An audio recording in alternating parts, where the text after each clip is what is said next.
one slide prior to this. Take previous slide, Jay. Yes, from here we'll start. Good evening, students. Let's start today's class. In business live session, we are doing unit 3, that is uh, Companies Act 1956. Okay, so no, it is unit 4, I guess. So in C, earlier we discussed that how company is formed. Okay, then what are the advantages of forming the company? Why it is needed to be formed? Then let the registrar of how the names of the companies are selected, how the application is made, who are the promoters. Just previous to this slide, we have discussed who can the promoter of a company be. Then we also discussed that the registrar of companies issues the certificate of incorporation of company. That is the date on which the company's birth is taken place. Company का जन्म उसी दिन होता है जिस दिन certificate of incorporation issue होता है. And that, see, one certificate issued by the registrar of company or ROC is that of the, the certificate of incorporation, and another certificate that is issued by the ROC or registrar of company is known as the certificate of commencement of business. So basically, the ROC issues two certificates. One is certificate of incorporation, and another is the certificate of commencement of business. But what happens many a times, the ROC issues a certificate of incorporation, and company, in continuous format, they continue to do the business, but the ROC has not yet issued the certificate of commencement of business. So, what would be the nature of contract done by the company before getting the certificate of commencement of business, and after getting the certificate of incorporation, but prior to or but before getting the certificate of commencement of business. So that is what we will be studying. So pre-incorporation contract, a contract made by promoters on behalf of the company before its incorporation is termed as pre-incorporation contract.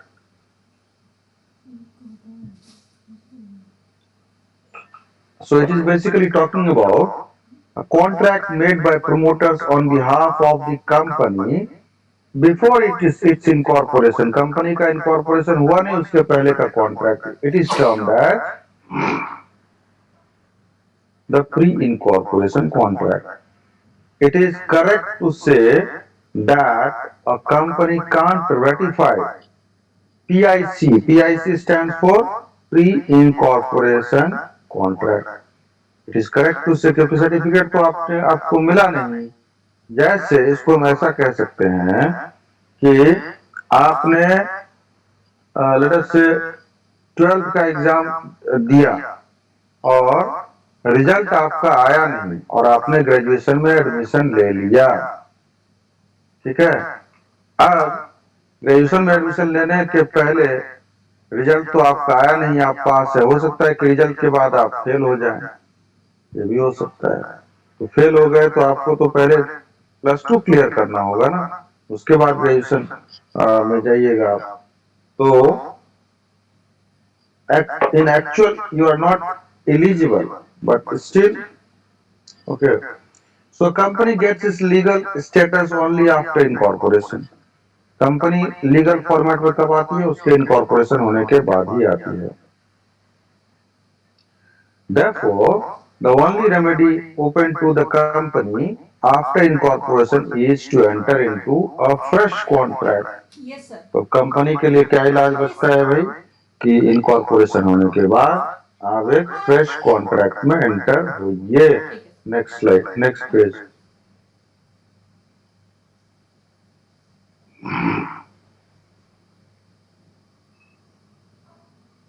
Please go to next page.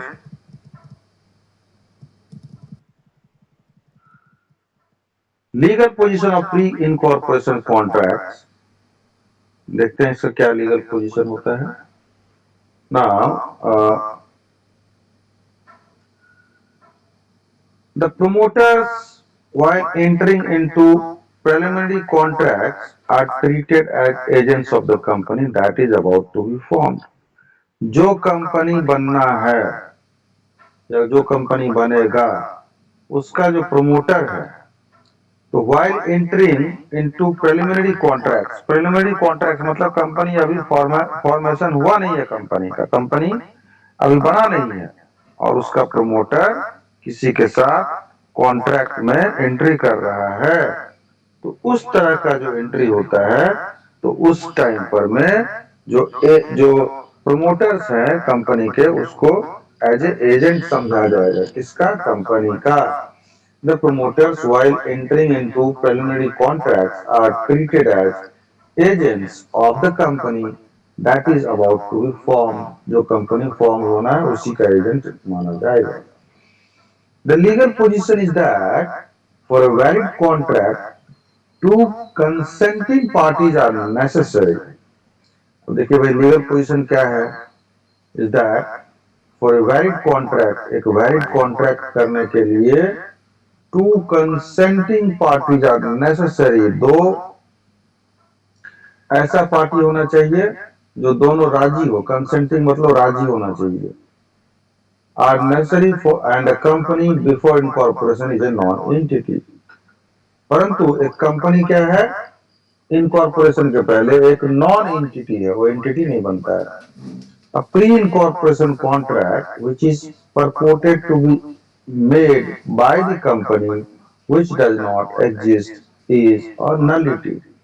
A pre-incorporation contract which is purported to be made by the company which does not exist is a nullity। अब देखिए, अब pre incorporation, अब company के पास भी ये है भाई कि वो प्री इनकॉर्पोरेशन का जो कॉन्ट्रैक्ट है ना उसको वो मान भी सकता है नहीं भी, क्योंकि कंपनी तो एग्जिस्टेंस में आया नहीं था।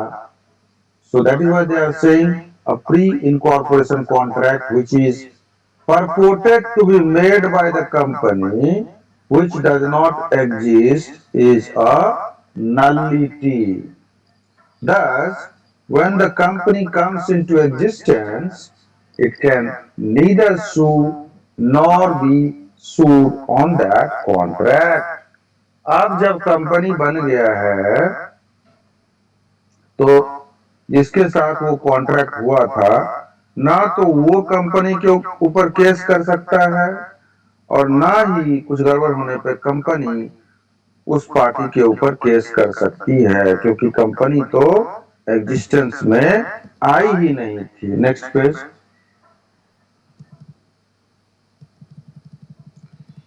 Next is the provisional contract.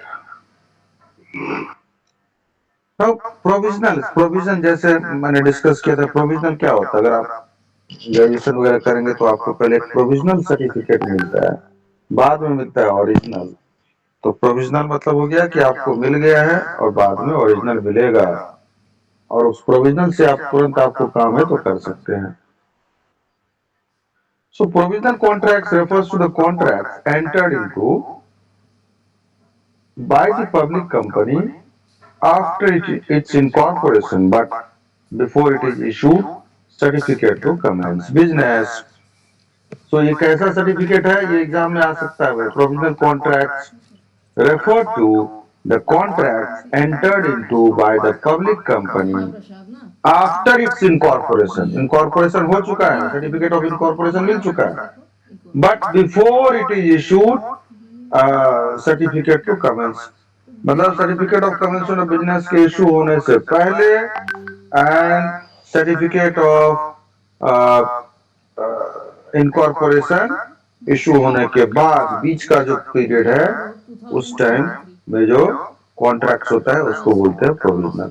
So according to section 149 subsection 4, any contract made by a company before the date at which it is entitled to commence business shall be provisional only. Because company is not entitled to do the business.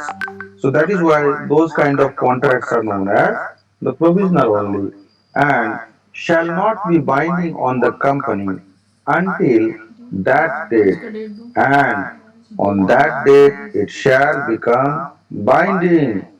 तो ये इस तरह का contract के लिए provisional कोई company जो है सो बाइंड नहीं होती है until that date, and on that date it shall become binding, और उस डेट पर में ये बाइंडिंग हो जाएगा. Next page.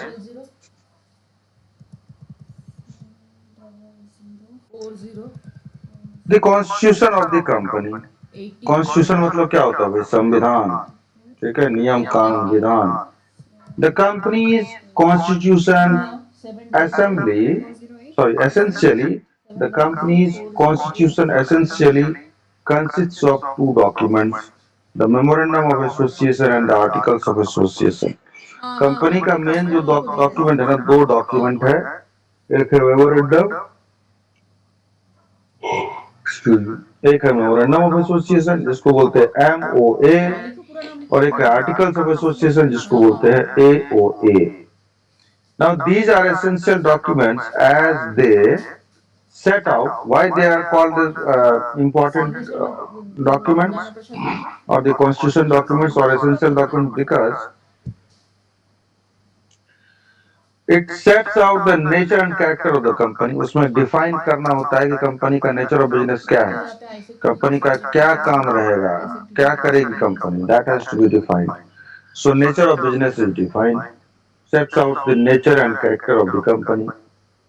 Number two, outline the powers of directors. It also tells us about what are the powers of the directors, what the directors' decision can take. Okay. Then define the relationship between directors and shareholders. Director एवं जो share holders है उसके बीच में क्या relationship रहेगा वो भी उस पर डिफाइन रहता है. तो इसीलिए इसको एसेंशियल डॉक्यूमेंट कहा जाता है. Now, memorandum, next page, memorandum of association. Okay. So, MOA or memorandum of association is basically a fundamental document. ठीक है. देखिए ऐसा आप लेमैन की भाषा में समझिए कि मेमोरेंडम ऑफ एसोसिएशन जो है ना वो कंपनी का मेन नियम कानून है, वो सारा चीज उसमें है. और क्या जैसे कैपिटल कितना रहेगा, क्या बिजनेस रहेगा, कंपनी का क्या ऑब्जेक्ट है, ये सब रहेगा. ठीक है. लेकिन जो आर्टिकल्स ऑफ एसोसिएशन होता है वो कंपनी का विधान, कंपनी कैसे चलेगा, rules and regulation, internal rules and regulation you can say. So the memorandum of association is a fundamental document. It is basically a fundamental document. It contains the fundamental condition on which alone the company is allowed to be incorporated. It contains the fundamental इसी condition पर में company का incorporation होता है. It lays down the area of operation of the company. Company का area of operation क्या रहेगा उस बारे में बताया जाता है उसमें. It regulates the internal affairs of the company in relation to the outsiders. Internal affairs, company का जो internal affairs है, management है, in relation to the outsider उसको regulate करती है. It has to be printed, divided into paragraphs, numbered consecutively, and signed by at least 7 persons. So memorandum of association क्या होना चाहिए भाई? प्रिंटेड होना चाहिए, पैराग्राफ्स में लिखा हुआ होना चाहिए, उसका कंसेक्यूटिव नंबर होना चाहिए, 1 2 3 4 serially, and sign by at least 7 members, 7 person, 7 लोगों के द्वारा साइन किया जाना चाहिए. Now, memorandum of association. Next page. So the memorandum is essentially for the memorandum is essentially for external consumption, as it sets out the names of the promoters, the share capital and the purpose objects of the company. ये जो है memorandum essential for external consumption, ये सिर्फ external consumption के लिए, as it sets out the names of the promoters, promoters का नाम होता है उसमें लिखा हुआ, शेयर कैपिटल कितना है कंपनी का वो लिखा हुआ, and the purpose objects, company का क्या ऑब्जेक्ट है, कंपनी क्यों फॉर्म किया गया उस बारे में लिखा हुआ होता है। This is useful information for potential customers and investors, जो पोटेंशियल जो आपके कंपनी में इन्वेस्ट करेंगे या जो आपके सामान को खरीदेंगे, तो ये उसके लिए इंफॉर्मेशन है, उस इंफॉर्मेटिव है, वो चेक कर सकता है, देख सकता है, and then he can decide whether to deal with that company और not. Next page. Now contents. अब देखिए इसमें क्या सब कंटेंट्स रहता है भाई, मेमोरेंडम ऑफ एसोसिएशन में ये सब कंटेंट्स रहता है। The name clause, name clause मतलब ये बहुत इंपॉर्टेंट है। What are the contents of memorandum of association, in this way the question can be asked, so please prepare in that way. Okay, now the name clause, company का नाम क्या होगा भाई, नाम के लिए भी हमने बताया था कि क्या क्या रूल है, क्या नाम नहीं हो सकता है, क्या नाम हो सकता है, ये हमने डिस्कस किया था। So the name clause, company का नाम क्या होगा उसके बारे में डिस्कशन रहेगा। The registered office clause, company का रजिस्टर्ड ऑफिस कहाँ पर होगा, क्या एड्रेस होगा उस बारे में रहेगा। द ऑब्जेक्ट क्लॉज, कंपनी का क्या ऑब्जेक्ट रहेगा, बिजनेस किस चीज का होगा, क्या किस किस लिए कंपनी फॉर्म कर गया किया गया है, ये सब सारा चीज उसमें रहेगा। द लायबिलिटी क्लॉज, प्रत्येक मेंबर का क्या लायबिलिटी रहेगा, क्या दायित्व रहेगा, ठीक है, कितना परसेंट रहेगा लायबिलिटी, क्या रहेगा, या लायबिलिटी के बारे में क्या, ये लायबिलिटी के बारे में कैसे आप क्या करेंगे वो उसके बारे में रहेगा।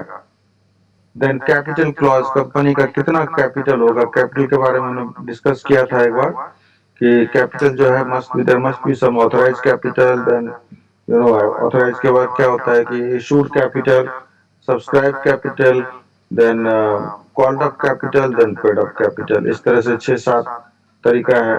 तो कैपिटल क्लॉज भी रहेगा। कैपिटल क्लॉज में आपको authorise capital, a company can not issue shares beyond its authorise capital, authorise capital जितना है ना उतना तक ही मैक्सिमम शेयर इशू कर सकती है, उससे कम।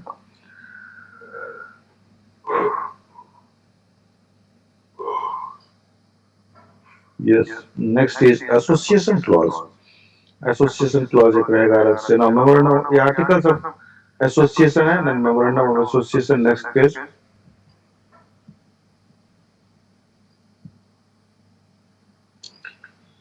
Memorandum of Association, Object Clause, Section 13, Subsection 1. The object of the company shall be clearly set forth in the memorandum. Company का क्या ऑब्जेक्ट है, क्यों आपने कंपनी बनाया है, उस बारे में सेक्शन 13 सबसेक्शन 1 में the objects of the company shall be clearly set forth in the memorandum. memorandum में पूरी तरह से लिखा हुआ होना चाहिए। It defines and confines the scope of the company's powers. ये define करता है and confine करता है कि the scope of the company's power, company का क्या पावर है उसके बारे में भी डिफाइन करता है।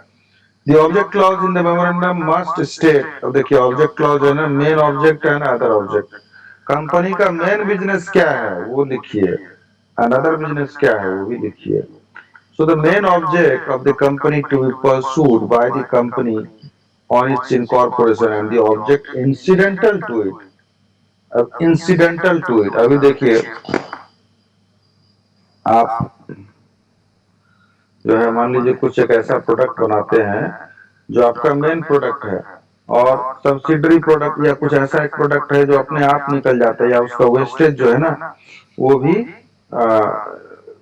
एक वो हो जाता है। जैसे आप गेहूं अगर तैयार करते हैं, मान लीजिए गेहूं खेत से काट के लाए और उससे आप तैयारी, क्योंकि उसमें लगा हुआ है पुआल लगा हुआ है, वो पूरा एक अलग तरह का पौधा काट के लाए हैं उसको आप थ्रेशर मशीन या किसी मशीन से काट के उसको आप निकाल रहे हैं, प्रोसेस कर रहे हैं, तो गेहूं एक अलग हो जाएगा, एक अलग जगह जाएगा, उसी मशीन में गेहूं एक साइड से निकल रहा है, राइट साइड से, और लेफ्ट साइड से या कहीं और से वो उसका जो जो ये आता है ना, जो डस्ट भूसा जो आता है वो निकलेगा। तो उसको आप क्या यूज कीजिएगा, जो जानवर है उसको आप दीजिए खाने के लिए, तो वो भी बिकता है मार्केट में। और जो आपका गेहूं है उसका वो आटा बनेगा। तो इसी तरह से आपका मेन ऑब्जेक्ट क्या होगा, कंपनी का क्या काम कीजिएगा वो लिखना होगा। And the object incidental to it, माने इंसिडेंटल, उसके मेन काम करने के साथ साथ दूसरा काम भी हो जाएगा, that is and the other objects that not included, और अन्य ऑब्जेक्ट जो कि ऊपर में वर्णित नहीं है वैसे object. Next page. The purpose of the main objects, let us see what are the purpose of the main objects. See, the purpose of the main objects are to enable subscribers to the memorandum to know the uses to which their money may be put. आप जो अगर आप उसमें clause में लिखवे नहीं कीजिएगा कि किस लिए कंपनी बन रहा है, तो जो आदमी इन्वेस्ट करेगा उसको डाउट नहीं होगा कि मेरा पैसा वो कहाँ ये लोग इन्वेस्ट करेगा। तो इसीलिए उसमें वो डिफाइन करना जरूरी है। To enable subscribers to the memorandum to know the uses of to which their money may be put. Next is to enable creditors and persons dealing with the company to know what its permitted range of enterprise or activities is. अपने creditors को and जो आपके साथ deal कर रहे हैं उसको भी जानने का हक है कि आप जो कंपनी है उसका क्या एक्टिविटीज है, कुछ ऐसा गलत एक्टिविटी में तो नहीं फंसा हुआ है कंपनी, या गलत काम तो नहीं कर रहा है। The narrower the objects expressed in the memorandum the less is the subscribers risk. जितना वो नैरोअर तरीके से ऑब्जेक्ट क्लॉज को एक्सप्रेस किया जाता है मेमोरेंडम ऑफ एसोसिएशन में, the less is the subscribers risk, उतना ही जो subscriber of the memorandum of association है उसका रिस्क उतना ही कम रहता है। Next page. Now doctrine of ultra virus, ये बहुत इंपॉर्टेंट है भाई, इसको याद कर लीजिएगा। What is doctrine of ultra virus? A company cannot go beyond its objects mentioned in its memorandum. The company's activities are confined strictly to the objects mentioned in the memorandum, and if they go beyond these objects, then such acts will be ultra virus. The objective, देखिए,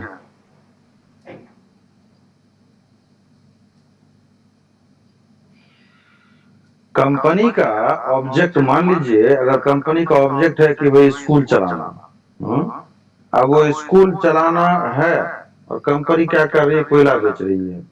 ये कहीं से भी mail जोल खाता है कि company जो है सो बनाया गया था स्कूल खोलने के लिए, कॉलेज खोलने के लिए, मालूम चलेगा वही सेम कंपनी के नाम से कोयला बिक रहा है, जबकि उसका जो ऑब्जेक्ट क्लॉज है उसमें वैसा लिखा ही नहीं।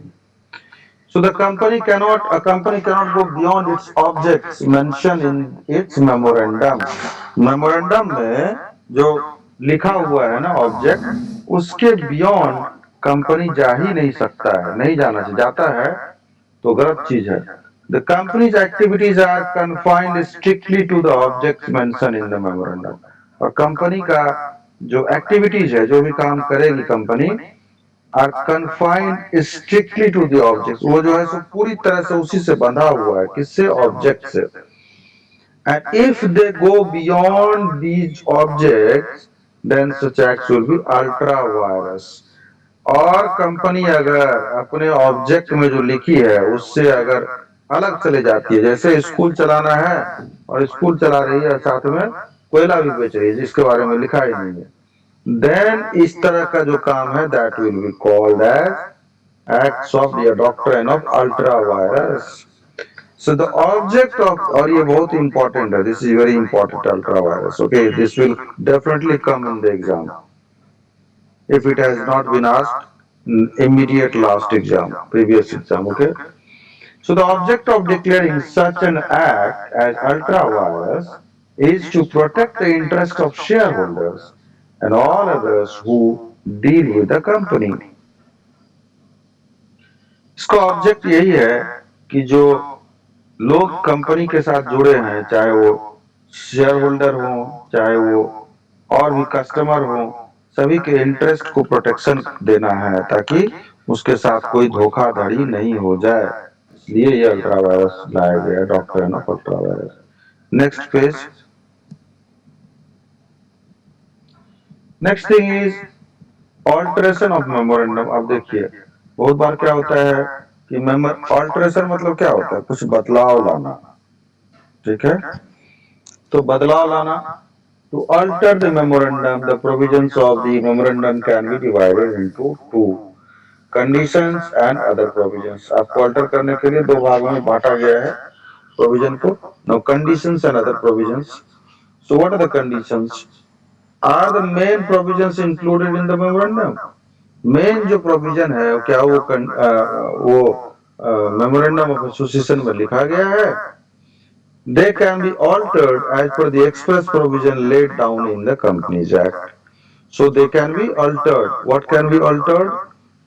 The memorandum of association can be altered as per the express provision laid down in the Companies Act. Other provisions can be altered by pass excuse me, passing a special resolution। Company को भाई, company क्या है, resolution pass करती है। कुछ भी decision लेना होता है ना, तो उसको बोलते हैं रेजोल्यूशन पास कर रही है company. Next page.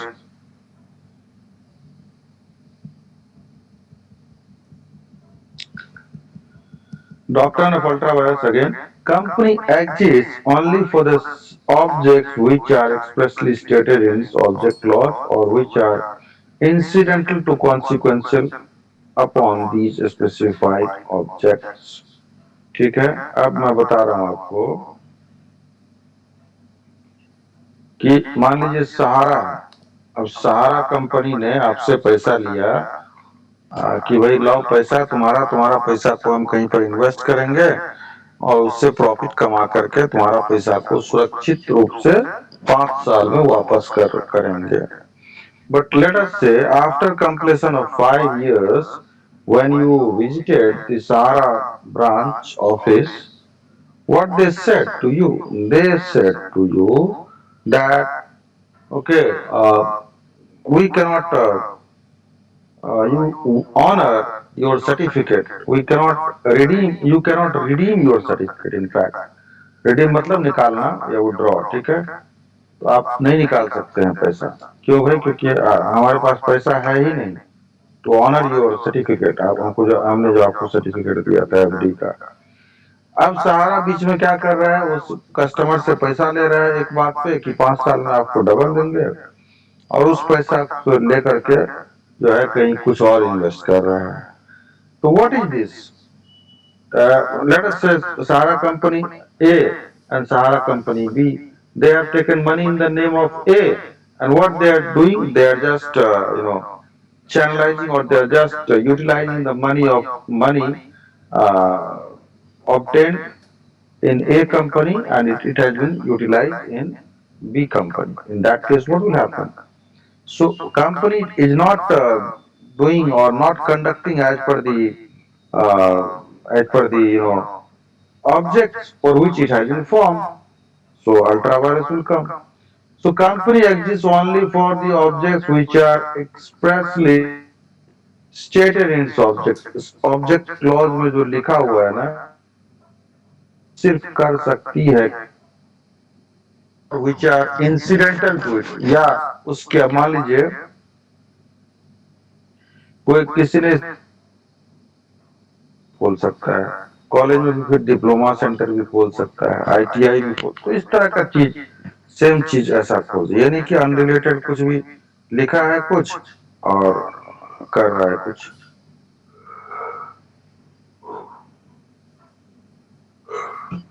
Any act done outside the express or implied object is ultra virus। अब कोई भी काम ऐसा काम जो कि उस आउटसाइड द ऑब्जेक्टिव है that would be considered ultra virus. The ultra virus acts are null and void and have an issue. Null and void. The company is not bound by these acts, and neither the company nor the other contracting party can sue upon it. तो ultra vires acts क्या होगा, null and void हो जा रहा है. The company is not bound by these acts. अब company के ऊपर में प्रतिबंधित नहीं किया जा सकता है कंपनी को, and company can not be restricted okay by these acts, and neither the company nor the other contracting party can sue. ना तो कंपनी और ना ही कोई दूसरा पार्टी जो कंपनी के साथ कॉन्ट्रैक्ट कर रही है कैन सू अपॉन इट. ना ही ना ये ना वो कोई भी नहीं केस कर सकता. Next page.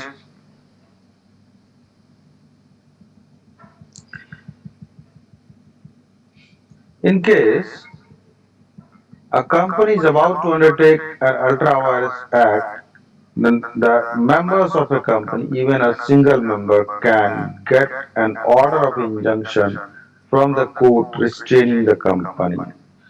अगर कोई कंपनी इस तरह का काम करती है और सारे के सारे लोग चुप बैठे हुए, इसका मतलब चुप बैठना भी एक तरह से उसमें शामिल होने के बराबर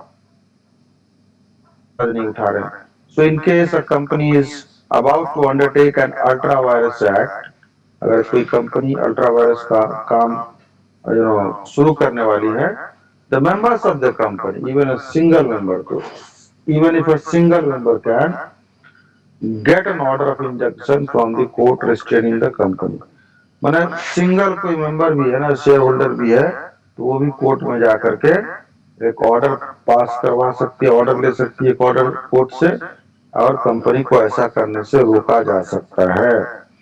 If the directors have exceeded their authority and done something, then such matter can be ratified by the general body of the shareholders, provided the company has the capacity to do so by its memorandum of association. So if the directors have exceeded his authority, अगर मान लीजिए directors ने अपना authority को exceed कर दिया है, and done something that then such matter can be ratified, और कुछ ऐसा काम कर दिया है तो उस काम को कंपनी क्या कर सकती है, रेटिफाई कर सकती है कि ये काम हम लोगों के द्वारा किया हुआ समझा जाएगा. Can be ratified by the general body of the shareholders, provided the company has the capacity to do it. माने ये तभी हो सकता है जब कंपनी के पास कैपेसिटी है ऐसा करने का. So by its memorandum of association. Next page.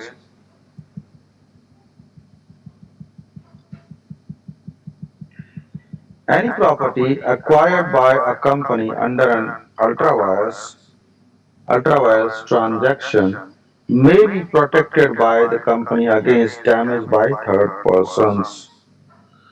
So any property required by a company, company ने कोई भी कंपनी अगर एक्वायर किया है under N ultra virus transaction, और गलत तरीके से अल्ट्रा वायरस मतलब ऑब्जेक्ट क्लॉज में था ही नहीं वो करना है, और कंपनी ने वैसा किया और एक एसेट एक्वायर किया, तो may be protected by the company against damage by third person. तो वे भी प्रोटेक्टेड बाय कंपनी, मैंने उस चीज को कंपनी जो है प्रोटेक्ट कर सकती है against damage by third person. Directors and other officers can be held liable to compensate the company for any loss considered occasion to it by the ultra virus act.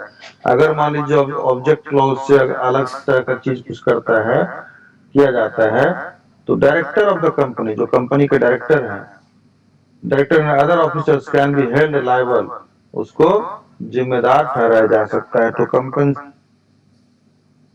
Compensate, company को compensate करो भाई for any loss occasion to it by an ultra vires act. कोई भी loss हुआ है तो company के director से उसका हट जाने का जुर्माना मांगा जा सकता है. Directors and other officers shall be personally accountable for the third parties. Company का डायरेक्टर्स एंड जो ऑफिसर्स है, they shall be personally accountable to the third parties. Next page.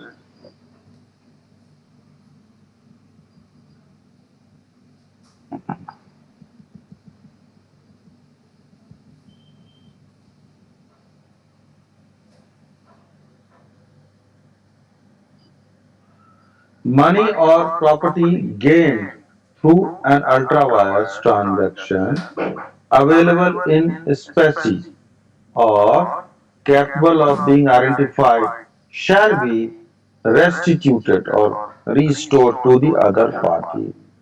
Money आपने बनाया है या फिर आपने कोई प्रॉपर्टी गेन किया है अपना अल्ट्रा वायर्स के काम के थ्रू, तो उस केस में क्या होगा, उस केस में ट्रांजेक्शन अवेलेबल इन स्पेसिफिक और केयरफुल ऑफ बीइंग आइडेंटिफाई, उसको अगर आप आइडेंटिफाई कर सकते हैं तो it shall be restored to the other party, तो दूसरा पार्टी को वो दिया जा सकता है.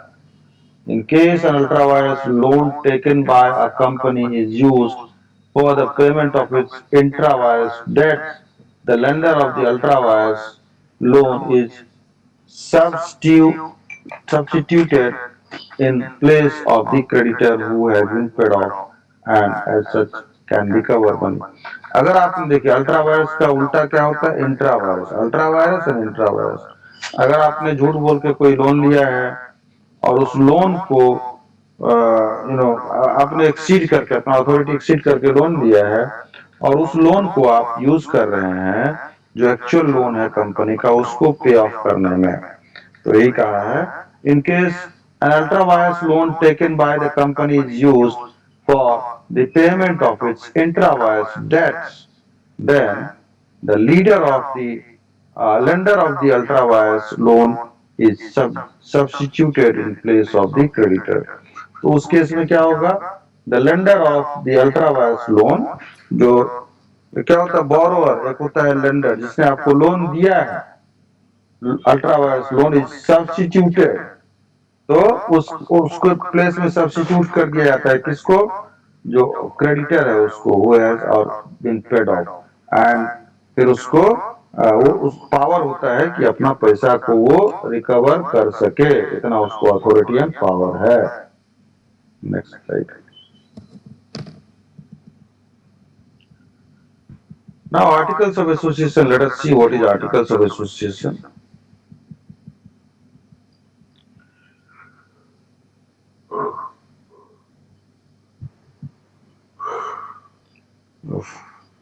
So articles of association, section 2 subsection 2, the articles of association of a company as originally framed or as altered from time to time in pursuance of any previous company's law or act. तो articles of association का definition section 2 subsection 2 में दिया हुआ है. It means articles of association of a company as originally frame, और जैसा उसको बनाया गया उसी तरह का, और एज ऑल्टर्ड फ्रॉम, या फिर उसमें कुछ संशोधन किया गया, altered from time to time in pursuance of any previous companies law और एक्ट. किसी प्रीवियस, जो इसके पहले जो कोई प्रीवियस लॉ था या एक्ट था, कंपनीज एक्ट, तो उसके तहत अगर उसमें संशोधन है किया गया है तो उस तरह का प्रावधान है इसमें. ठीक है. They are by the law, they are the bylaws. देखिए bylaws क्या होता है बेसिकली, एक होता है मेन लॉ और लॉ, एक होता है bylaws. bylaws मतलब उसका छोटा या उसका कुछ लिमिटेशन है. ठीक है. तो they are the bylaws of the company according to which director and other officers are required to perform their functions as regards the management of the company, its accounts and audit. इसमें basically ये लिखा रहता है कि company का director या manager कैसे काम करेगा, क्या ऑडिट होगा, क्या अकाउंट्स का क्या हिसाब किताब रहेगा, वो सब लिखा जाता है basically. Now subordinate to the memorandum, ये क्या है, मेमोरेंडम ऑफ एसोसिएशन का सबऑर्डिनेशन है. They can be easily altered by passing, अगर इसमें कुछ ऐसा क्लॉज है तो उसको एक स्पेशल रेजोल्यूशन बुला करके उसको आप अल्टर या संशोधन कर सकते हैं। Next slide. I will taking 1 minute break. After 1 minute break will continue.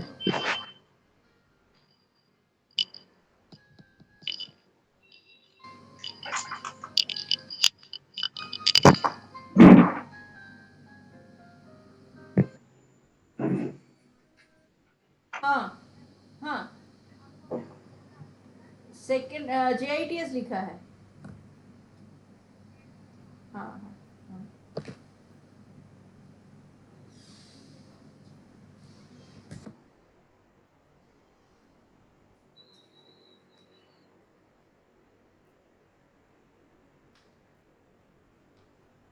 इधर इधर इधर आइए।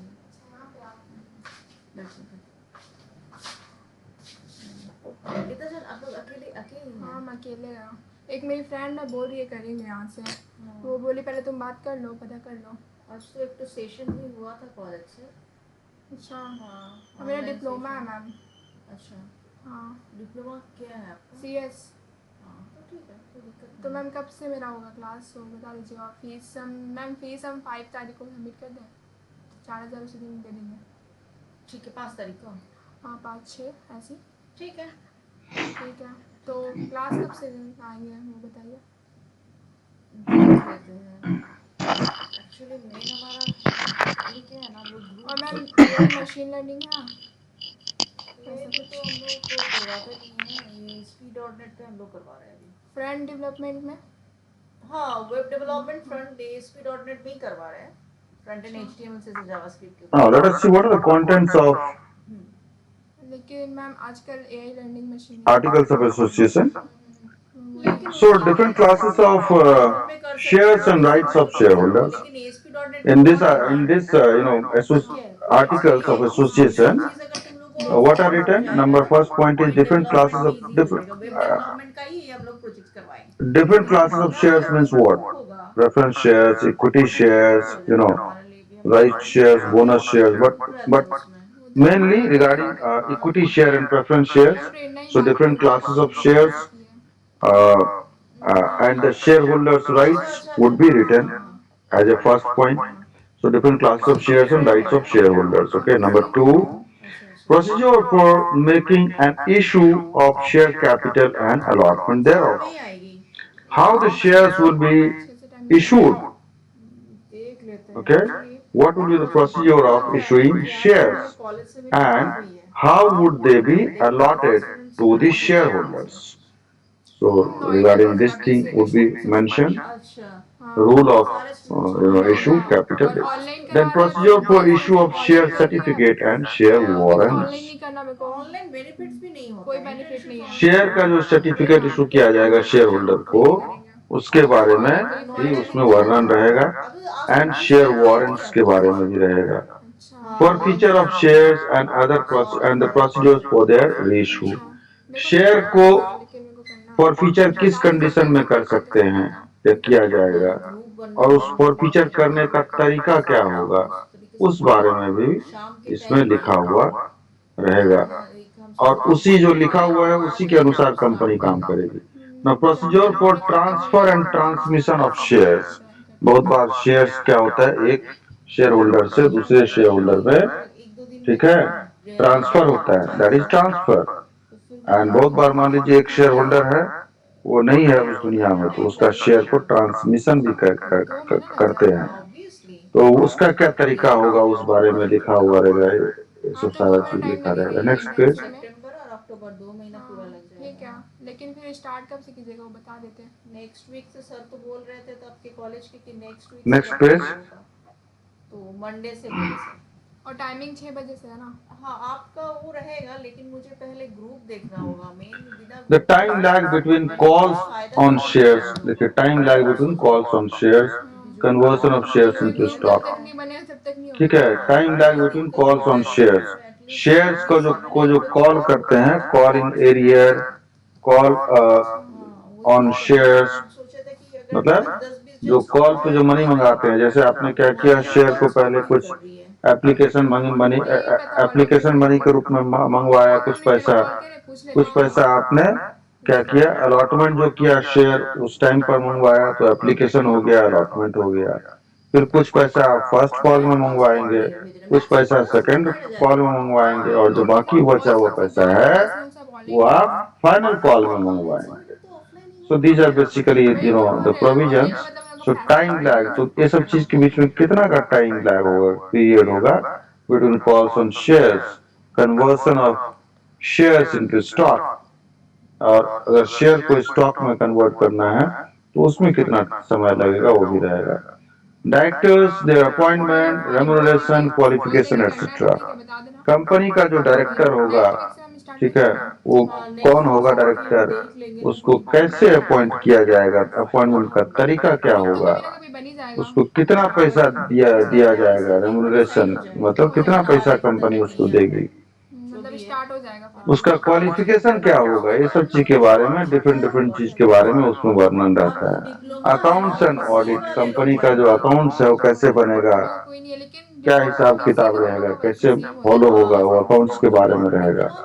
आपका ऑडिटर कौन होगा उस बारे में भी रहेगा। ऑडिट कंपनी को, as per companies act, each and every company has to get its accounts audited by a qualified CA, okay, chartered accountant, and it has to be get audited as per the Companies Act. So accounts and audit के बारे में रहेगा। Next है lean on shares. लीन मतलब रेहन, company का जो share है उस पर कोई लीन या मॉर्गेज समझ लीजिए, या फिर कुछ कर्जा वगैरह तो नहीं उठाया है, जब उठाएगा तो क्या उसका तरीका होगा, इसके बारे में रहेगा। Payment on commission of shares and debentures to underwriters. देखिए underwriters, who are underwriters? Underwriters are basically those persons who, in case of unsubscription of the shares, they give an undertaking to the company management that we will subscribe all your shares. So they are basically that person, and for that purpose they charge some commission also. So payment on commission of shares and debentures to underwriters. The rules for adoption of preliminary contracts, if any. Preliminary contract जैसे मैंने बताया कि certificate of incorporation मिलने के बाद और certificate of commencement of business के बीच में पहले जो बिजनेस हुआ है, दैट इज प्रिलिमिनरी कॉन्ट्रैक्ट, तो उसको अडॉप्ट करना है कि नहीं करने का होगा तो क्या रूल होगा उस बारे में। Reorganization and consolidation share capital, company का जो शेयर कैपिटल है उसको रीऑर्गेनाइज या कंसोलिडेट कैसे किया जाए। Next page 13 number, no 13 I will discuss it. अच्छा 13 number Previous yes this page number 52.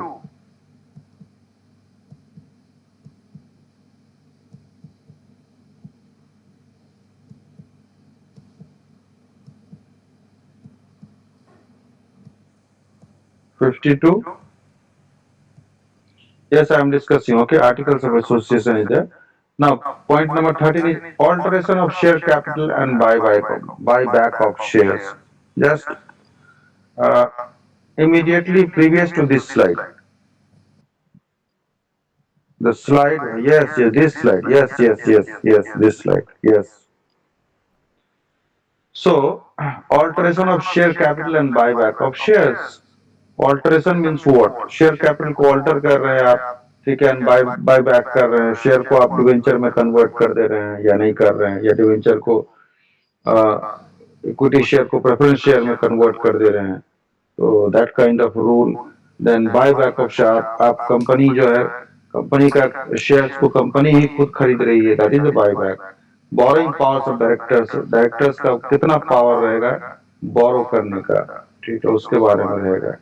General meetings, company का जो मीटिंग्स होता है बहुत सारे, देखिए क्या क्या मीटिंग होता है, जनरल मीटिंग होता है, ऑर्डिनरी मीटिंग होता है, एक्स्ट्रा ऑर्डिनरी मीटिंग होता है, ये सब कंपनी का होता है। रेजोल्यूशन पास किया जाता है, ठीक है, तो ये सब चीज काम होता है भाई। प्रॉक्सीज एंड पोल्स, प्रॉक्सी मतलब क्या हो गया, प्रॉक्सी वॉर, प्रॉक्सी मतलब डुप्लीकेट, मतलब डमी, आपके बदले में कोई और, ठीक है। तो जब मीटिंग होता है, वोटिंग होता है, ठीक है, तो वोटिंग में प्रॉक्सी रहेगा कि नहीं, क्या रहेगा, उसका एक रूल है।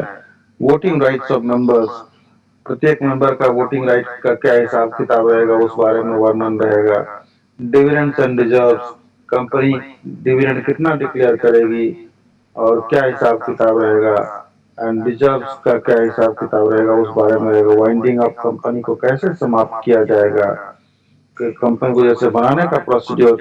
Company is a legal person, a man can come, a man can go, but a company never dies.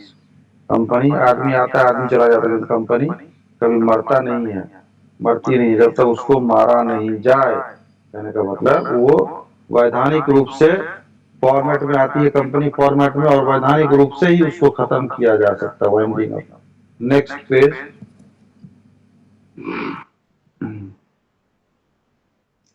Now there are certain limitations to articles, to alteration of articles. So what are they?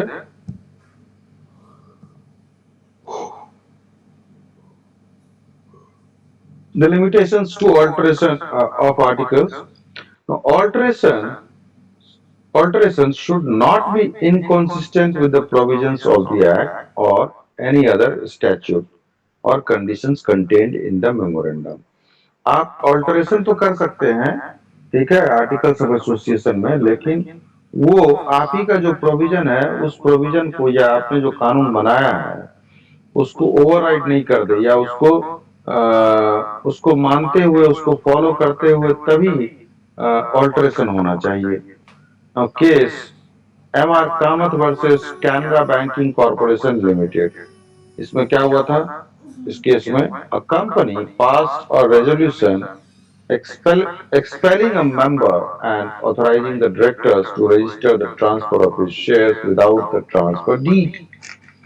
इसमें क्या किया, क्या हुआ? Company ने एक resolution pass किया, उसमें क्या किया कि मेंबर को, जो शेयर होल्डर था, उसको एक्सपेल कर दिया, एंड डायरेक्टर को ऑथराइज किया to register and transfer of his shares without the transfer deed. उसके शेयर को ट्रांसफर करने के लिए ऑथराइज कर दिया, लेकिन बिना किसी तरह के ट्रांसफर डीड पे साइन करवाए हुए। So it was held, in that case it was decided, held मतलब decided that the resolution was in violations of the provisions relating to the transfer under the act. तो ये ऐसा decision आया इस case में कि जो रेजोल्यूशन था was in violation of the provisions, वो प्रोविजन के वायलेशन में था, relating to the transfer under the act, उस ट्रांसफर को किया गया गलत तरीके से किया गया। Next page. Now articles of association, alteration of articles. So every company has the power to alter its articles by special resolution, section 31. Section 31 बोलता है कि सभी कंपनी को एक पावर है कि वो अपने आर्टिकल्स ऑफ एसोसिएशन को अल्टर कर सके, मतलब उसमें कुछ संशोधन कर, चेंज कर सके। ऐसा किसमें कहा गया है? सेक्शन 31 में कहा गया है। और कैसे किया जा सकता है? एक स्पेशल रेजोल्यूशन पास करके किया जा सकता है, स्पेशल रेजोल्यूशन। तो क्या होता है, किस तरह से होता है? बाय पासिंग और special resolution. Copy of special resolution to be send to ROC within 30 days. Copy of altered articles to be submitted to ROC within 3 months of passing resolution. सबसे पहले क्या होगा? एक स्पेशल रेजोल्यूशन पास किया जाएगा। Resolution भी होता है, ठीक है, कंपनी में रेजोल्यूशन पास किया जाता है। देखिए रेजोल्यूशन मतलब क्या होता है? कंपनी जो भी कुछ डिसाइड करती है ना, उसको बोलते हैं, उसको उसका फॉर्मेट होता है रिजॉल्व दैट, ऐसे करके लिखा जाता है, उसमें डायरेक्टर का साइन है कि हमने ये फैसला लिया कि ये किया जाएगा, यही बात है और कुछ नहीं। तो बाय पासिंग स्पेशल रेजोल्यूशन, एक स्पेशल रेजोल्यूशन पास होगा, और उस रेजोल्यूशन का, स्पेशल रेजोल्यूशन का जो कॉपी है वो सेंड किया जाएगा आरओसी को। आरओसी मतलब रजिस्ट्रार ऑफ कंपनीज को। कितना दिन में? 30 दिन के अंदर, विदिन 30 days। एंड आपने जो ऑल्टर्ड किया है आर्टिकल्स को, उसको to be submitted to ROC within 3 months। आप ओरिजिनल जो आपने एक तो आपने जो रेजोल्यूशन पास किया उसको 30 दिन के अंदर भेजना है, और जो आपने अल्टर्ड किया है आरओसी को, सॉरी मैंने इसको आर्टिकल्स ऑफ एसोसिएशन को, उसको आपको आरओसी को भेजना है 3 महीने के अंदर में ROC. So let us wind up today's class. Tomorrow or whenever the next class is there, we'll finish this unit.